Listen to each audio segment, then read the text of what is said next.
Now, as we know, Pollard is only charged with killing one victim, Sean Jackson.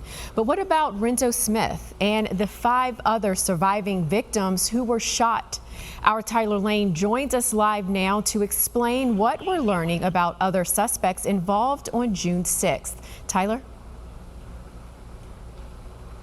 Well, Janine, if you remember, we were told by the Richmond Commonwealth's attorney and Richmond police on many occasions leading up to this trial that the truth would come out in court. And now, for the first time, we're learning about additional suspects who have been charged in connection with this shooting. On trial right now is one suspect, Amari Pollard, charged with killing one victim, Sean Jackson. But the graduation day shootout on June 6 had more than just a single casualty. In all, 7 people were shot, including Jackson's stepdad, Renzo Smith, who also died. So for the last 8 months, CBS 6 has been asking the question, who's going to be charged for shooting the other 6 victims? This is something that's got to be clarified throughout the trial. CBS 6 legal analyst Todd Stone says the complexity of the case may make the prosecution's job more difficult. This is a very unusual case with so many people being shot and having more than one firearm.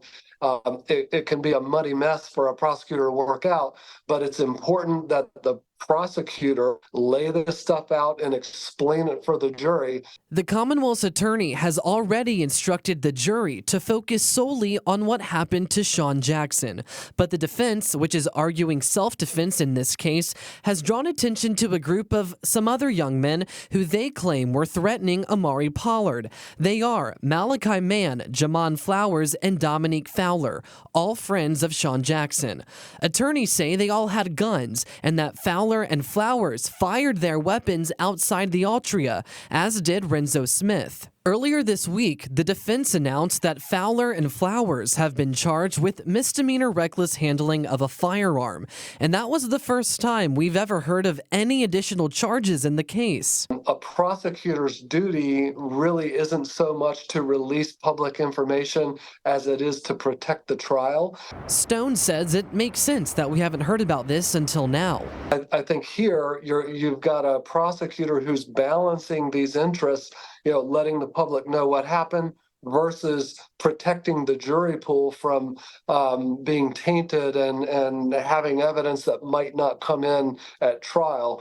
In a statement, Richmond police acknowledged that under normal circumstances, they would have announced these criminal charges without stating the juveniles' names, but they added that they used discretion to not announce the juvenile detentions so as to not disrupt the court process that was about to begin.